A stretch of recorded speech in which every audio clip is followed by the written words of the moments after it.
Namo tassa bhagavato arahato sama sambuddhassa. Today, we will listen to a short Dharma verse and then we will move on to another topic.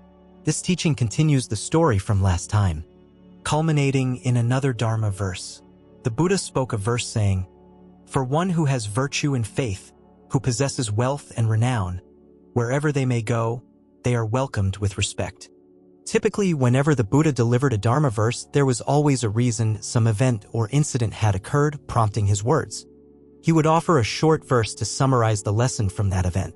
And this event, once again, concerns the householder Citta, whom we heard about in our last session.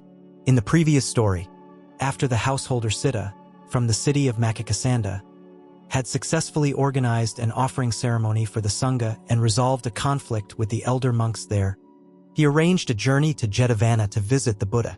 This time, his preparations were exceptionally grand and joyful. He brought with him many carts laden with offerings for the Buddha and the Sangha at Jetavana. As he organized this, many people were inspired to join him, contributing their own wealth. It was not his effort alone.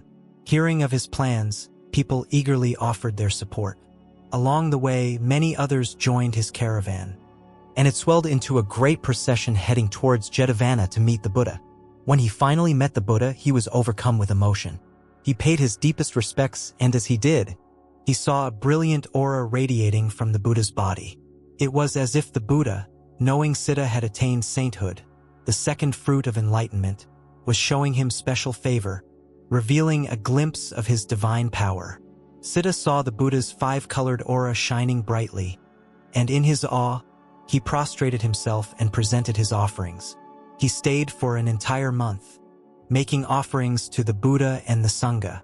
Throughout that time, word of his devotion spread, and more people arrived, bringing supplies to support his meritorious act.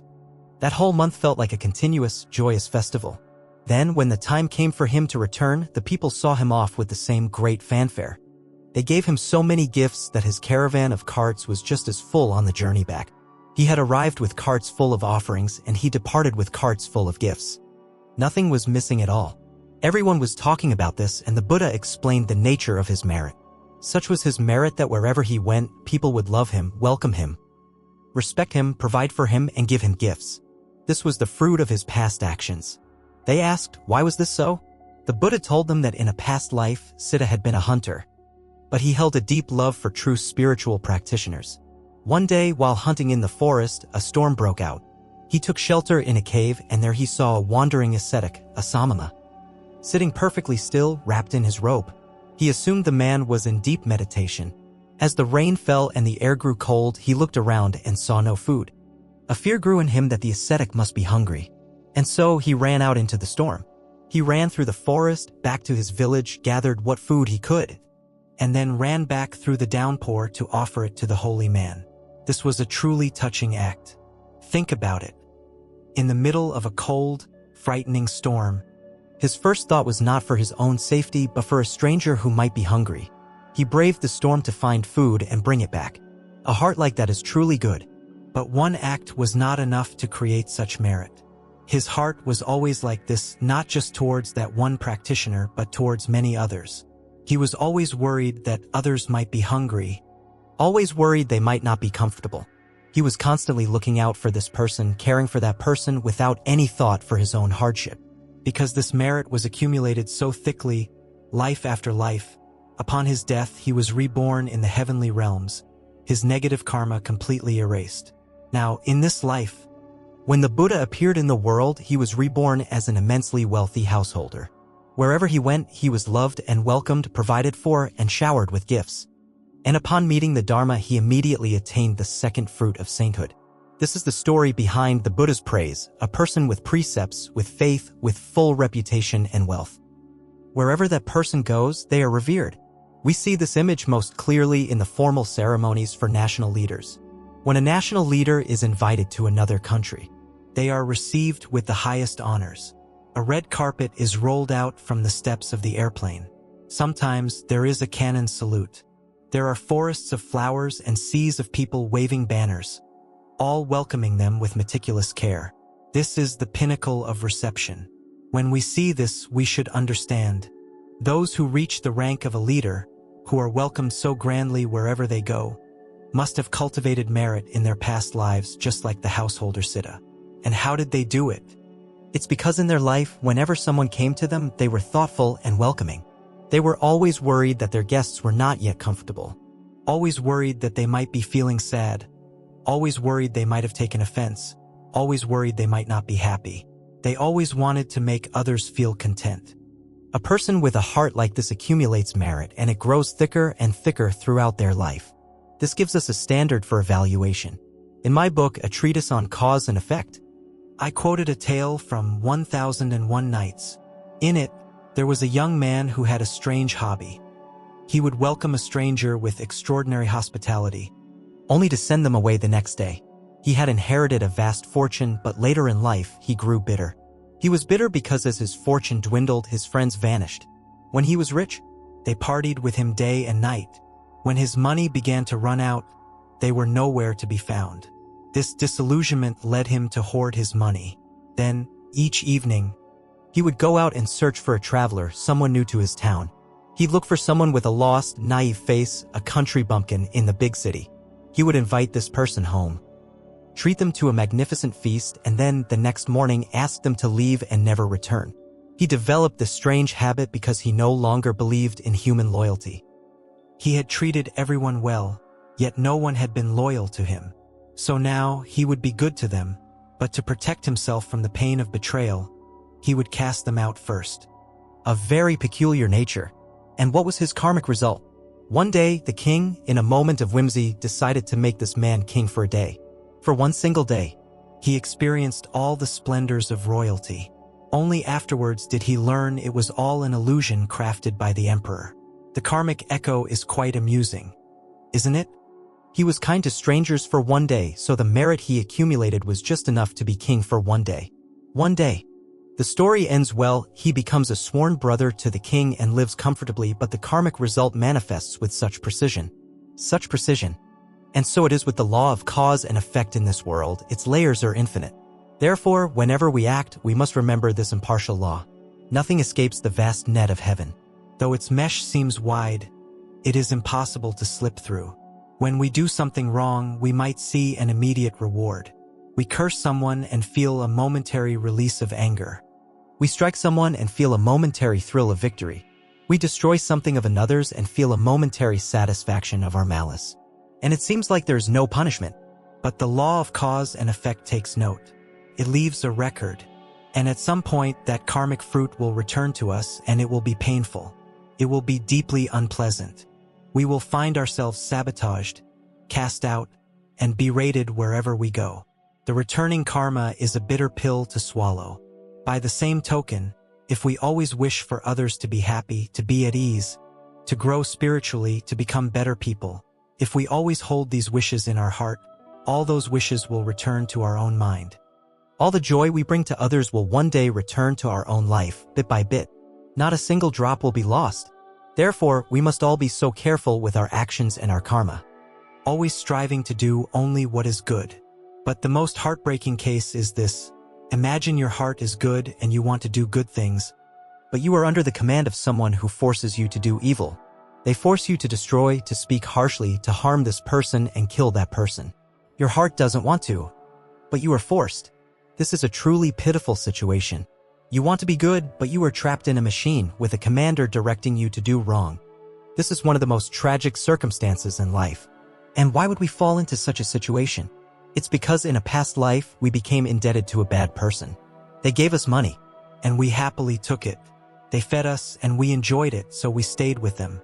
But that person who helped us, who nourished us, many lifetimes later, they are reborn as a crime boss, and we are reborn as their loyal underling. It is a very dangerous predicament. On the other hand, imagine the person who loved and helped you is reborn many lifetimes later as a great, holy practitioner, and you are reborn as their attendant. Your life would be incredibly fortunate.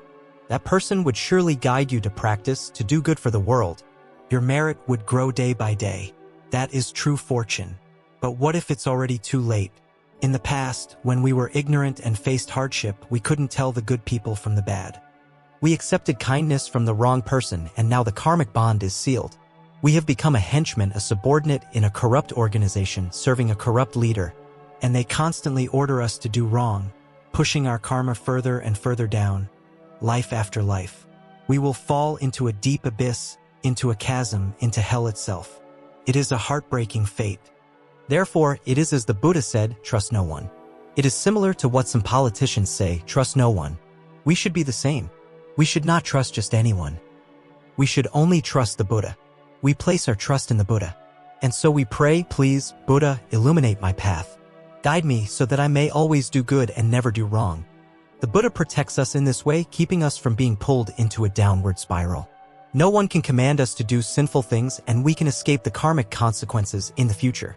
Now, back to the householder Citta. The law of cause and effect that blessed him also applies to us. As we live our lives, we must always try to put ourselves in the shoes of those around us. Are they content? Are they happy? Are they becoming more virtuous? We must stop thinking only of ourselves, thinking, as long as I'm comfortable, I don't care about anyone else. That kind of selfish, indifferent lifestyle will only lead to our own suffering. Just yesterday, a young man came to see me. I'm going crazy, he said. I told him, no one ever goes crazy for no reason. There must be a cause. What is it that you want? What is your dream? He said, I want to be famous. And what do you want to do to become famous? I want to be a famous singer. There I said, that is the cause. He continued, my mind just feels numb now. But Venerable, I was so close. I've studied, I sing well. I was on the verge of becoming famous. But now I don't know why my head just feels frozen. I feel like I'm going crazy. I told him, your goal is wrong. Because your goal is wrong. Your mind is breaking down. What you have is not an ideal, it is an ambition. Now I said, I don't deny your wish to be a singer. But you must change your goal. Don't aim to become a famous person. Aim for this instead. I dream that I will use my voice to sing, and when people hear my songs, they will learn to love one another. The world will become more virtuous and people will treat each other more kindly. That is all. Do not dream of singing just to become famous. The goal of fame is a mistake, a selfish ambition. Before you even achieve it, you are already starting to go mad. But if you turn your goal around, to use your song to bring love and kindness into the world, you might just become famous for real. People will come to love your virtue. It reminds me of a time I saw posters for the singer Hanh. I wasn't a big fan of young singers back then with their cool, worldly poses on advertisements. I found it all a bit trendy and superficial. But one day I was in Hanoi with some Buddhist followers and one of them stood up to sing a song for me. It was A Plea to Love by Hanh. The title made me a little hesitant. I am a monk after all, and here was a song about pleading for love. But when he began to sing, I was immediately taken by surprise. The song was incredibly pure and beautiful. The lyrics are a celebration of love for all humanity. Please love the trees as you love this land. Please love the flowers as you love our love. Please love the rivers, love the vast fields. Please love each other like a deep friendship. Please love your father, love a family home. Please love your brother as you love your own flesh. Please love your mother like the vast love of the sea. Please love your sister as you love your own life. From that moment, my opinion of that singer changed completely, a full 180 degrees. I saw that this was a person who could use his art to bring good into the world. And anyone who sings should sing like that. Sing to bring love into the world. Please do not think that you sing only to become famous. So it is in our lives. When we dream only for ourselves, we are prone to crisis and depression. This feeling is often due to the stress of our own personal desires. But if we live our lives thinking of others, thinking of their joy, their comfort, their happiness, our merit will grow and grow. We will slowly become selfless, aligning ourselves with the Buddha's path. And one day, we may become like the elder Citta, blessed with both renown and wealth, and having attained the noble fruit of sainthood.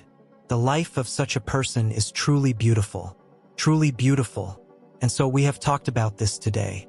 Now, let us move to our second topic, the Vesak Grand Ceremony. This is the celebration of the Buddha's birthday, which Vietnam has been chosen to host in May of 2008 on the full moon. In 1999, the United Nations General Assembly passed a resolution officially recognizing the full moon day of May as an international day of culture and religion.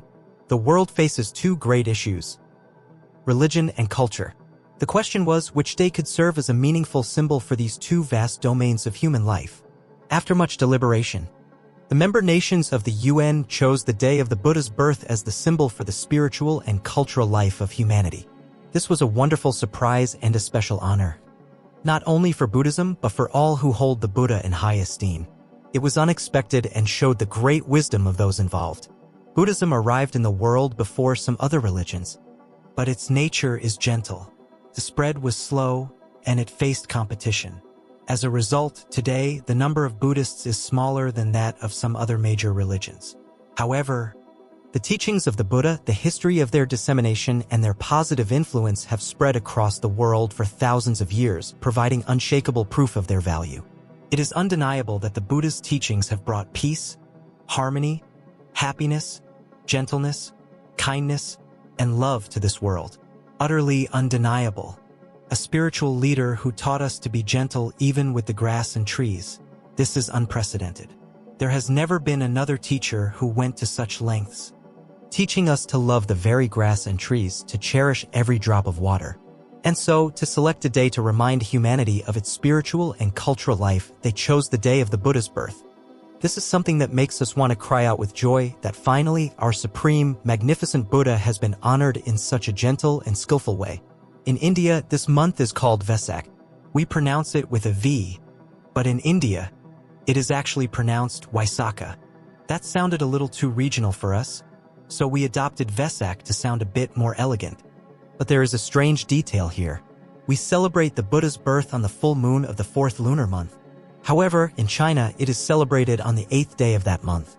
We aren't sure which tradition is correct, but in ancient times, the Council of Elders in the Theravada school, wishing to simplify things, decided to use the full moon day to commemorate 3 major life events of the Buddha at once: his birth, his enlightenment, and his final passing into parinirvana. In reality, these 3 events likely occurred on 3 different days. But because the Council of Elders chose that single day for the commemoration for generations since, almost all monks, nuns, and lay followers have taken the full moon of the 4th lunar month as the day to celebrate the Buddha's birth. The Southern tradition in particular celebrates all 3 events together, calling it the triple celebration. In Vietnam, we tend to separate them. We celebrate the Buddha's birth and his enlightenment, but less often his parinirvana. And now, the world has also chosen this day as a symbol for religion and culture. In the year 2000, the very first International Vesak celebration was held at the United Nations headquarters in New York. Since it was new, only 34 nations participated. A few years later, in 2004, an International Buddhist Conference was held in Thailand and Vesak was celebrated at the UN once again. Then, in 2005, Thailand officially hosted the International Vesak celebration, moving it from the UN to their own country. In 2006, China held its own World Buddhist Forum in Hangzhou. And in 2007, Thailand hosted again. It was during that 2007 celebration that the government of Vietnam submitted a formal request to host the next International Vesak. After reviewing the request, the International Coordinating Committee agreed. In 2008, Vietnam will host the world's Vesak celebration in Hanoi. After receiving this approval, the Vietnamese government established a national coordinating committee composed of high-level officials, representatives from the Buddhist Academy led by the Venerable Lu Man That, and leaders from the Vietnam Buddhist Sangha. These 3 bodies are working together to organize this great event. This is a tremendous honor for Vietnam and for Vietnamese Buddhism. Therefore, even if we are not on the official organizing committee, let us each promise to lend a hand. Let us make the 2008 International Vesak a truly jubilant, solemn, profound, and moving grand ceremony. Each one of us can contribute.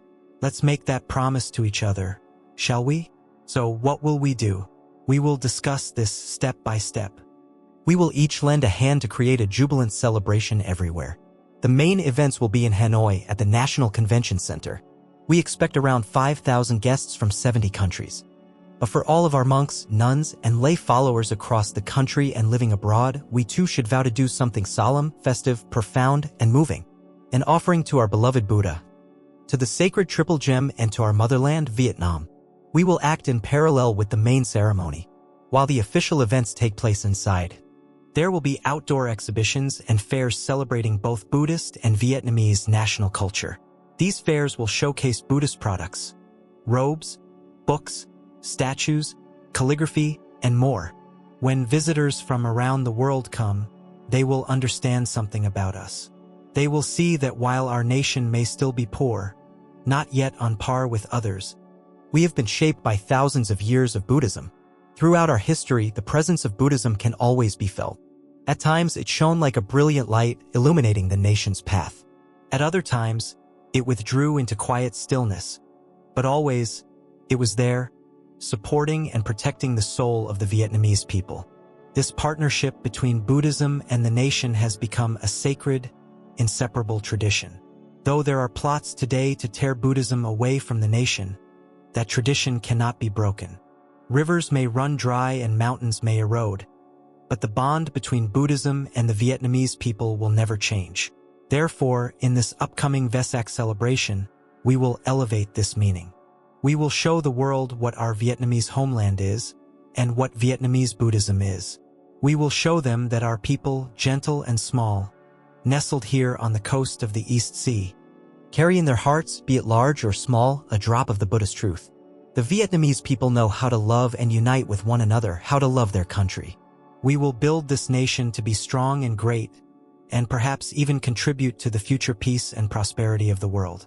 On this occasion of Vesak, we will declare this to the world, and not just in Hanoi, but across all our provinces and cities.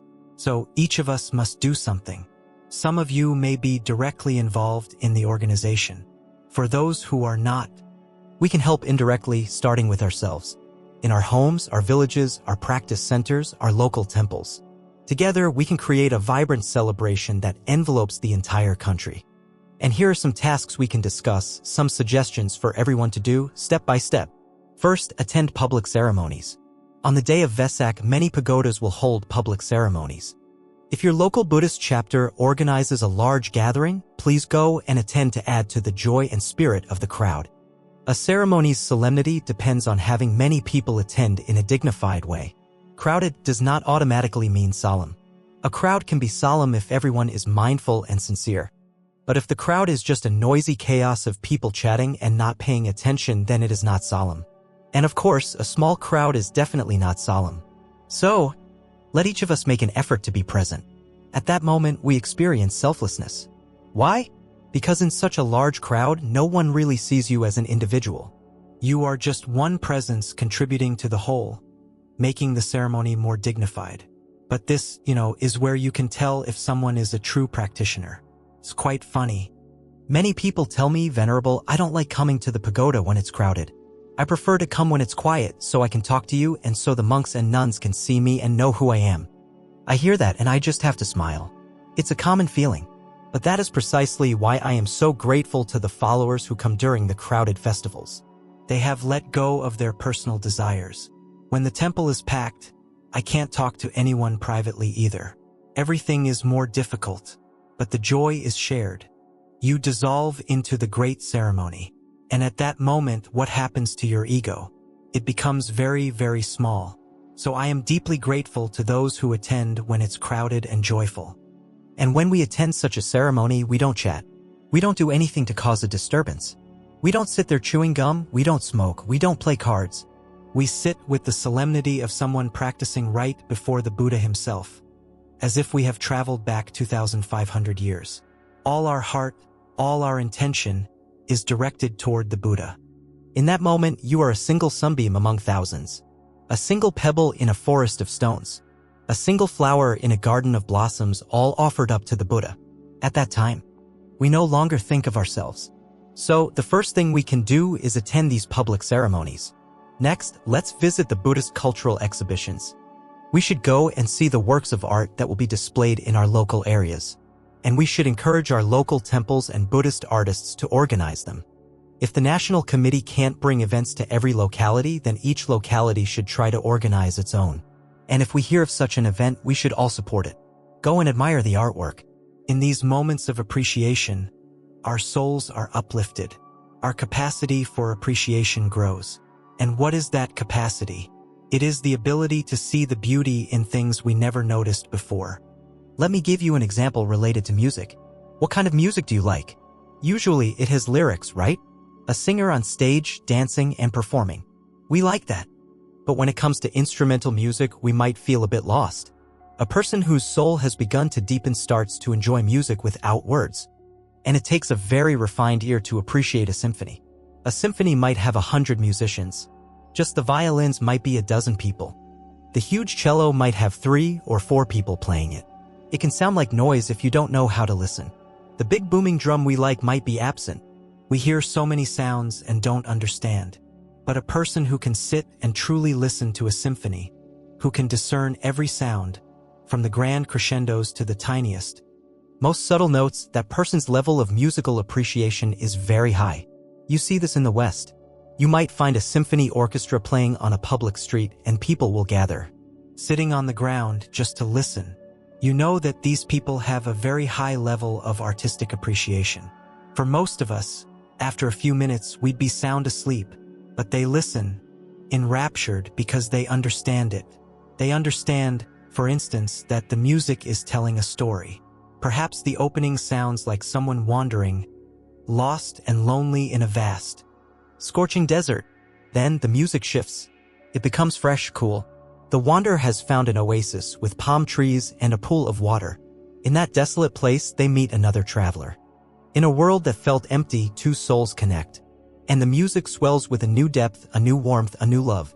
You understand the composer's message. When we are surrounded by too many people, we take human connection for granted. But in the emptiness of the desert, the appearance of another person is a cause for immense joy. That is when we understand how precious human love is. The composer says all this without a single word. And if you can understand that from a symphony, your mind has become very open, very bright. It is the same when we visit a Buddhist art exhibition. You might see a drawing. There are no people in it, only a single, bare footprint left in the earth. In front of the footprint lies a single, modern-looking sandal. A few strands of cut hair lie next to it. What's the story here? Renunciation. Excellent. You understand that someone has left behind their worldly life, symbolized by the stylish sandal and the cut hair, to walk the path of a practitioner. A truly great artist might have even added a torn-up love letter left behind. How brilliant! When you appreciate art, the artist doesn't spell everything out. They hint, they suggest, and they let you understand. So when there are Buddhist cultural exhibitions, let's make an effort to go and see them. Let's try to understand the message the artist is sending. Our souls will be uplifted. Next, there will certainly be cultural evenings with performances to celebrate Vesak. Let's try to attend. If you want to sing, you'll need to practice and register, because you don't want to terrorize the audience. But at the very least, go and listen. And when you attend, please remember one thing. Remember this: the organizers work incredibly hard. The artists who perform for you work incredibly hard. And what do we, the audience, have to do? We just have to bring ourselves there to listen, and when it's over, do one simple thing: applaud. Yet so many people are too lazy to even do that. So, starting tonight, let us all make a vow before the Buddha. For all my lives to come, whenever I witness a performance, I will applaud with all my heart. This is so important. The artists aren't performing for money. There's very little money in Buddhist events. Their joy comes from knowing their offering has been received. And how do they know? Through your applause. The saddest thing for a performer is to be singing their heart out, only to see the audience slowly nodding off to sleep. It's heartbreaking. So please attend these events and make them lively. Your enthusiastic presence gives the artists the inspiration to continue creating, to continue weaving the Dharma's beauty into their art for the world. Just with your applause, you are helping to bring countless more beautiful songs and poems about the Buddha into existence. And with your indifference, you could be the reason they stop appearing altogether. You see, with just a simple clap of your hands, you can create miracles. Now you have all heard the plan for the grand ceremony. You've taken note, you remember, right? We're spiritually prepared. But we know there are many loved ones, far and near, who do not know about this momentous event. Our parents, our siblings, our friends, maybe even a past love. They don't know what a great honor is coming to our country and our religion.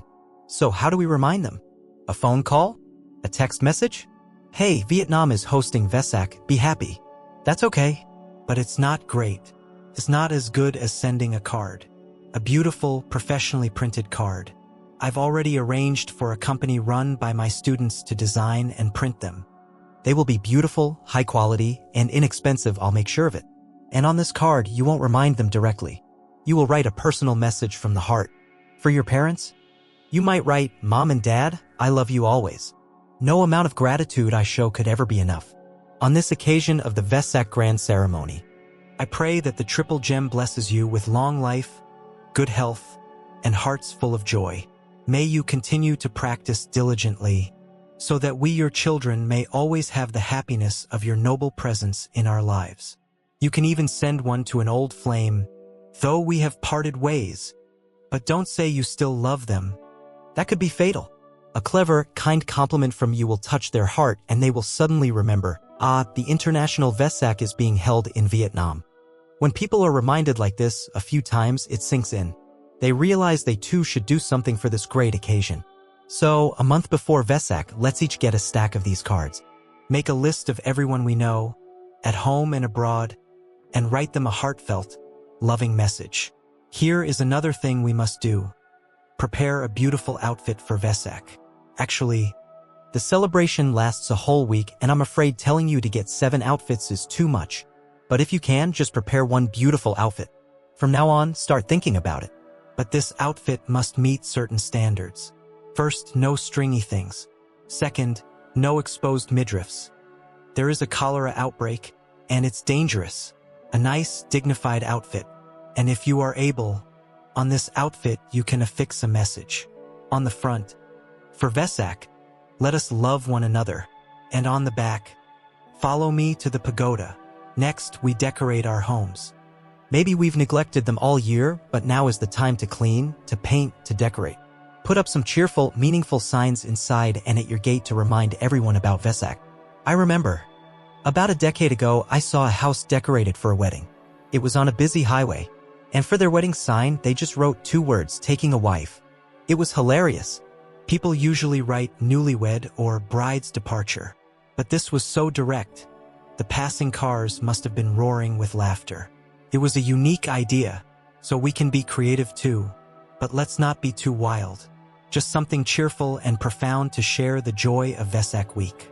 If you're handy, you could even build a small, mini Vesak altar in your front yard.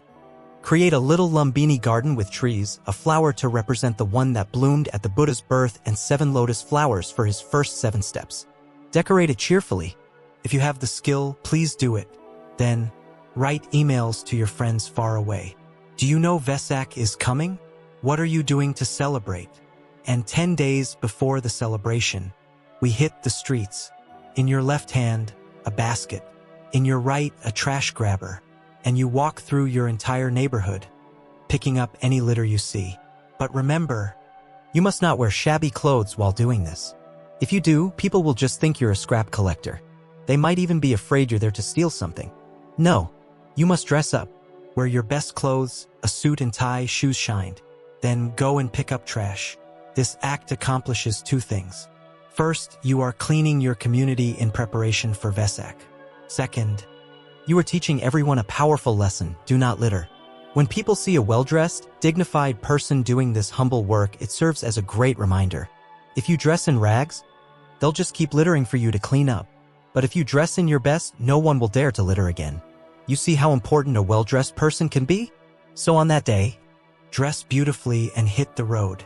A month before, let's prepare some small gifts. We don't have to be rich. If you have little money, choose just 3 people to give gifts to. If you are wealthy, you can choose more. But let's aim for 3. The first recipient, your parents who gave you life. The second, the poorest person in your neighborhood. This is an act of compassion for those less fortunate. The third, the most virtuous and respected person in your community. This is an act of honoring virtue. It could be a retired teacher, a venerable monk at the local pagoda, or a retired public servant known for their integrity. At the very least, let's prepare gifts for these 3. On the day, you present the gift with your best wishes for Vesak, maybe including some Dharma books or tapes. And when you turn to leave, they will see the message on your back. How fun is that? Maybe you can't do the trash picking, but we have 5 months. Surely in 5 months, we can prepare 3 small gifts. And if your family can afford it, make a list of 30 people or 300 or 3,000. Depending on your means. The more, the better. During the week, what do we say when we meet? Let's each think of a good greeting. But we should start by greeting each other with our palms joined. In the traditional way from the time of the Buddha. On those days, greet everyone you meet like this. It's a reminder that the Buddha's love and wisdom are shining in our hearts. And then say something like, "May the Buddha bless you and bring you all good things." But that's just my suggestion. Maybe you can think of something even better, more memorable. Let's start rehearsing now.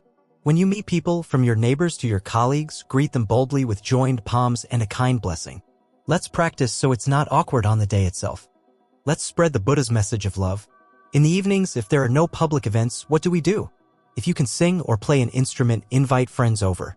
I remember after the war, when life was so difficult, young people would gather under a single dim oil lamp in the countryside with a guitar, singing songs. It was culture and art that helped them through the hardest times.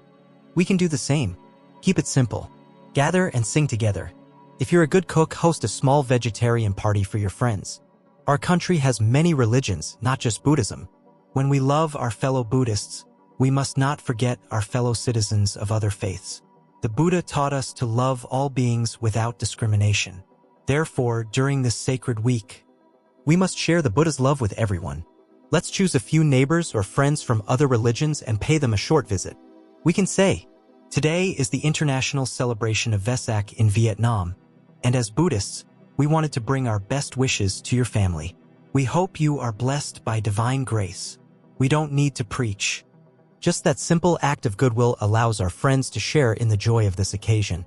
Let's make a plan to visit them. We can do this, right?" Yes, we can. As part of the preparations, we are also inviting everyone to write. Write articles, write short stories honoring the Buddha, the Dharma, and the meaning of Vesak. There will be a competition running from now until May. Every published submission will receive a small payment, and the best entries will win a larger prize. You can send submissions to the email address viatrider@gmail.com. Write something moving. Praise the Buddha as the supreme figure that he is, so great that the world itself was compelled to honor him. Write about the people in your life who have been transformed by the Dharma. Write about the Buddha's time and about Buddhism today. Just write and send it in. We will also accept poems and music. The judges and I will review them, and we will award prizes during Vesak week. So please, start preparing. If you can draw a picture for Vesak. You can hang it in front of your own home as your personal exhibition for all to see. If you are a sculptor, create forms that express the love between people or other profound ideas. It doesn't have to be a Buddha statue. Display it in your yard for everyone to appreciate during that week. For those of you living near ethnic minority communities, let's organize visits to their villages. Let's share the Dharma with them. Teach them about cause and effect, about compassion, and about protecting the environment, not killing animals, not burning the forests. We must protect the life of this earth by protecting our forests. We know that the reason we have more storms and floods in recent years is because we are destroying our forests. Why? When sunlight hits the earth, it carries immense energy. The great ancient trees absorb this energy, converting it into life, into growth. They lock the sun's power safely within the material of the forest. But we are cutting down these great trees. And the small trees that remain cannot absorb enough of the sun's energy. So where does that energy go? It gets trapped in our air, our soil, our oceans. And when enough of it accumulates, it unleashes its power as violent storms and typhoons. But if we have forests to stretch out their arms and embrace the sun, to transform its energy into life, our earth will be at peace. On Vesak, the day of the teacher who taught us to love even the trees, let us share this message with everyone, especially our brothers and sisters who live so close to the forests. If you belong to a practice group, your group should organize its own activities. You could hold a conference where each member presents a short paper on the Dharma. You could discuss how you apply the teachings in your family and community. You could share your experiences in overcoming your faults, or in introducing the Dharma to your family or friends of other faiths. Organize a group meditation retreat for a full day. Sit together, walk together, and practice seriously to welcome Vesak. Guide newcomers so they don't practice incorrectly and fall into delusion. And finally, to support the protection of our planet, Let us launch a week of walking for love of the earth. For 1 week, we will not use our motorcycles. We will walk everywhere. Are you willing? I remember when there were no vehicles, walking several kilometers was normal. Now, we take a motorbike just to go down the street, contributing to traffic and pollution. The traffic is terrible. And whose fault is it? We blame the government. But we are the ones who buy too many vehicles. The fault is with us first. So, for 1 week, let's walk for the love of the earth. Walk your children to school. Walk to work. Walk to visit friends. We will rediscover the health and strength of our ancestors. After a week of walking, you might find all your ailments, diabetes, heart trouble, high blood pressure have disappeared. It's truly amazing. But while we celebrate, we must not forget security. Be vigilant. Be on guard against those who wish to cause trouble, especially in large crowds. If someone provokes you during that week, remain calm. Do not react. They may be trying to start a fight to disrupt the festival and ruin the joy. If someone insults you, just offer them a gentle, patient smile and walk away. Be on the lookout for anyone trying to incite protests or other disturbances and report them. Let us ensure the entire week is peaceful and perfect. And remember, when you walk for the love of the earth, dress beautifully. This is elegant walking. Walk with courtesy, not pushing or shoving. Walk with dignity.